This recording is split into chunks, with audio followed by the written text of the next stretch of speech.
These are the video notes for section 3.3, Freefall and Friction. Okay, example 1. A rock is dropped from the top of a cliff and takes 1.3 seconds to hit the ground. Assuming there is no air resistance, how high is the cliff and how fast will the rock be moving when it hits the ground? So this is a typical freefall problem, and in all the freefall problems that you encounter in my class, test, homework, or example problems, you'll want to go ahead and assume that there's no air resistance, no friction, unless it's clearly stated otherwise.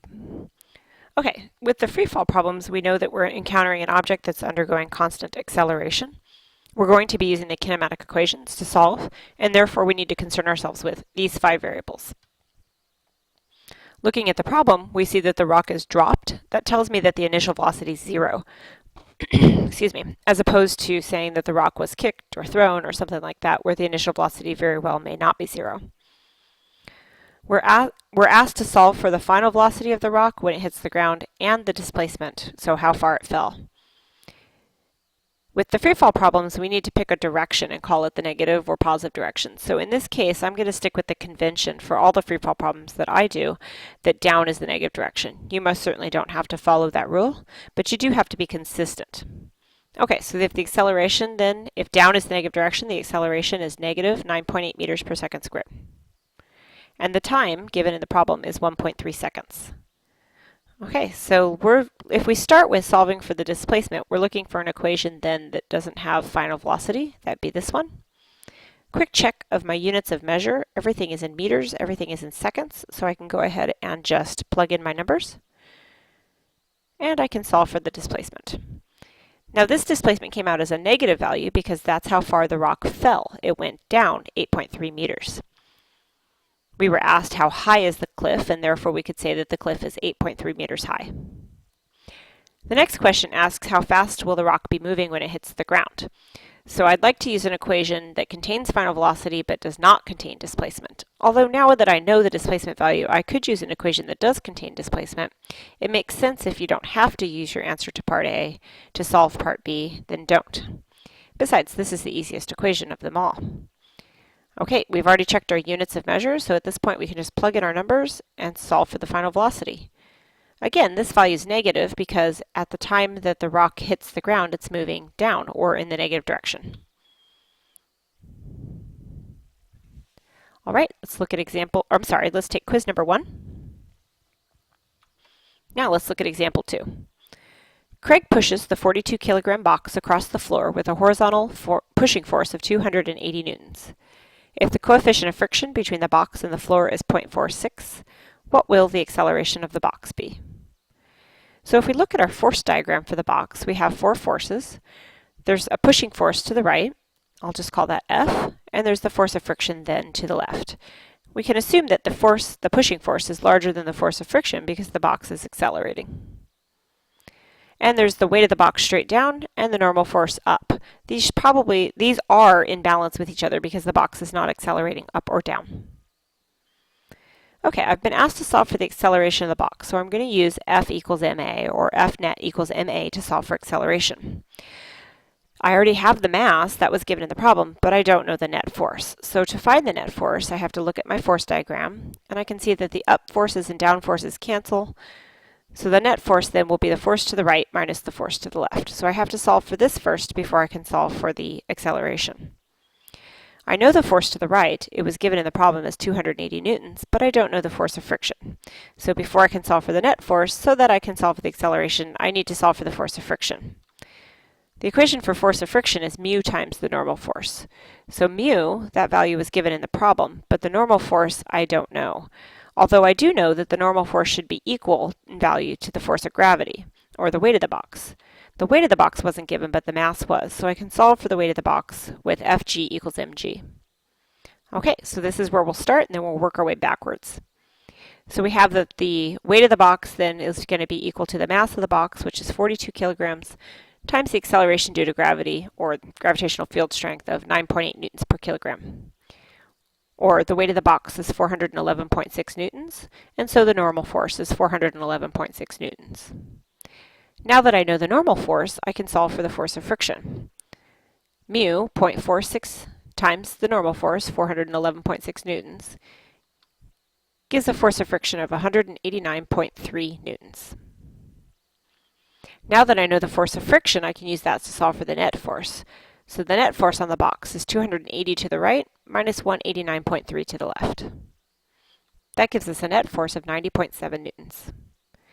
And now that I know the net force, I can use that to solve for the acceleration.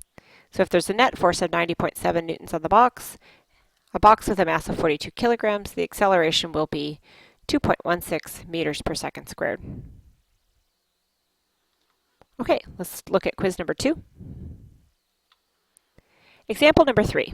An excellent athlete can jump up very high and have a hang time of 0.9 seconds in the air. How high did he jump? Again, we're looking at a free fall problem, and so we need to concern ourselves with these 5 variables. So with this problem, we're asked how high he can jump, or we're looking for the variable d, displacement. And it's a free fall problem, so we know his acceleration, if we assume down is the negative direction, is negative 9.8 meters per second squared. The time that was given is 0.9 seconds, but if I use the entire time to solve this problem, what I'll actually solve for is a displacement equal to 0. Remember, displacement is final position minus initial position. If he starts at the ground and lands on the ground, doesn't matter what he did in between, his displacement's 0. But what we're actually trying to solve for here is how high did he jump? That happens when he reaches his highest point, which is right in the middle of the problem. So if I look at half of the time, then I can figure out his highest point. Now, we're still short on information, but now that I know I'm doing the problem up to the highest point, which is where his velocity stops or is at 0 for a sec, then I have one of the velocity values. Actually, I could have either or. If I say the problem starts when he's on the ground and ends at his highest point, or doing the first half of his jump, then I would say that the final velocity is equal to 0. The reason I hesitate to do the problem that way is because then I'd be looking for an equation that doesn't contain initial velocity to solve, and we don't have an equation that doesn't contain initial velocity. It doesn't mean you can't do the problem that way, you're just going to need to use 2 steps. On the other hand, if I say we start the problem at the highest point and end the problem when he hits the ground again, then we're saying that the initial velocity is 0. And that works well because we have this equation here that doesn't contain final velocity. So let's do that. Let's do the second half of the problem from the top down. I'm solving for displacement. Quick check on my units of measure. Everything's in meters, everything's in seconds. I don't need to convert, or I can go ahead and just plug in my numbers. And I get negative 0.99 meters. Again, like the last problem, the answer is negative because we did the problem from the highest point down. What this is saying is that he fell 0.99 meters from his highest point, or that he jumped 0.99 meters high. Okay, example 4. Brian stands on the edge of a building that's 10 meters tall and throws a ball up at 5 meters per second. How long does it take the ball to hit the ground? The picture's a little bit confusing. Let's assume Brian threw the ball right from the 10-meter height. He kind of is standing a little above the height of the building, but we'll say that up to Brian's hand where the ball is 10 meters. Okay, free fall problem obviously, so we have our 5 variables. We were given the initial velocity as 5 meters per second, and I'll go ahead and stick with the convention that down is the negative direction. Since he's throwing the ball up, then this is a positive 5 meters per second. We weren't given the value of the final velocity, but we were given the value of the displacement, negative 10 meters. Now, some people say, wait a minute, the ball traveled way more than 10 meters. It went up before it went back down. And I agree, but that's the distance. If you're looking at the displacement of the ball, remember, its displacement is final position minus initial position, and it doesn't matter the path that the ball took to get there. The final position is 10 meters lower than the initial position, so the displacement is negative 10 meters. The problem will automatically, and the equations will automatically take into account that the ball went up and then back down by the virtue of the fact that you plug in your initial velocity as a positive 5, and yet your displacement as a negative 10.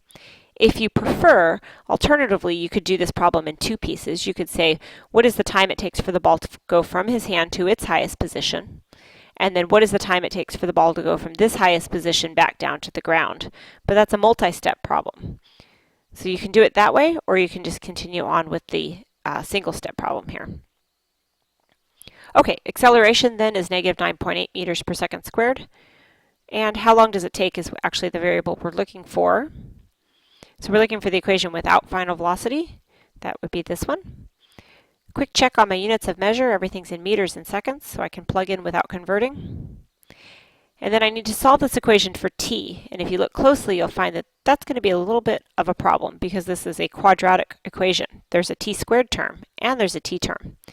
The best way to handle problems like this is to start by putting your equation in standard form. So multiplying everything out and moving all my variables to the left side of the equation here, I get 4.9t squared minus 5t minus 10 equals 0. I need to solve this equation for t, and you know that there's multiple options for how we could solve a quadratic formula. I'm going to go ahead and show you two of them right now. First, you could plug this into your y equals. Put in y equals 4.9t squared minus 5t minus 10 in your calculator, your graphing calculator, and graph it, and you'll see that you get a parabola. Now this parabola, we set this equal to y, so we're looking for the points on the graph where y is equal to 0, or what we call the zeros. If you find the zeros, there's two. There's one right here and one right here. Those are the points on the graph that could represent solutions to this problem. In fact, both of those points represent solutions to the problem, except that we could only have time be a positive value for one, and also you can't have two different times that it took for the ball to hit the ground. If you kind of notice though, usually both of these points have some physical meaning to the problem. This is actually the point we're looking for, but this negative point here would represent the time if assuming the ball had come from the ground, coming straight up. That would be the time it took to get to his hand and then up and back over again. So we're definitely looking for this positive root here. So if you know how to tell your calculator to search for the zeros, it'll do so, and it'll find the 0 at 2.03 seconds. If that is too difficult for you, or you don't prefer to use your graphing calculator, you could easily just plug into the quadratic equation. We all have that memorized, right? Quadratic equation. Remember, this is 4.9 is what a is equal to. Negative 5 is what b is equal to, and negative 10 is what c is equal to. So we just plug those numbers in. Now the quadratic equations, simplifying a little there, also has two roots, and it should come up with the exact same two roots that you see on the graph here. We have 5 plus or minus the square root of 221. Well, the square root of 221 is 14.9, so if I do 5 minus 14.9 divided by 9.8, I'm going to get my negative root. So I know I can throw that one out because I'm looking just at the positive value for time. So I can use 5 plus 14.9 divided by 9.8, and again, that will get me 2.03. Either way works. Okay, let's look at example number 5. What is the acceleration of the box down the ramp if the coefficient of friction between the box and the ramp is 0.24? So looking at the force diagram, we have the weight of the box straight down, the normal force sort of up and to the right or perpendicular to the ramp, and friction up and to the left or parallel to the ramp. Okay, I'm looking for the acceleration, so I'm going to need to know the net force. So let's take our forces, put our x and y axes on here, and break our weight into its x and y components. I know that y should be in balance with the normal force, but x is probably larger than friction since the box is accelerating down the ramp. Okay, so the weight of the box isn't given, but I can solve for it using Fg equals mg, or 5 kilograms times 9.8 gives me a weight of 49 newtons. I could use the weight of the box then to solve for x and y. X is the opposite side to the angle of 28 degrees. Remember that angle is right here in that problem. So if I do sine 28 is x over 49, or 49 sine 28 is x, and 49 cosine 28 is y. Okay, so I solved for my x and y components because they're going to be necessary to solving for the problem. I'm looking again for the acceleration of the box, so I'm going to need to know the net force. To find the net force, I need to do x minus friction. So I need to know the force of friction. Okay, force of friction is mu times the normal force, but the normal force is the same as y, so that'll be 0.24, that's the mu value given in the problem, times 43.3, which is the y value, which is equal to the normal force. Or the force of friction is 10.4 newtons. So we've got 10.4 newtons to the left, or uphill, and the x component downhill, which is 23 newtons. Therefore, the net force is 23 minus 10.4.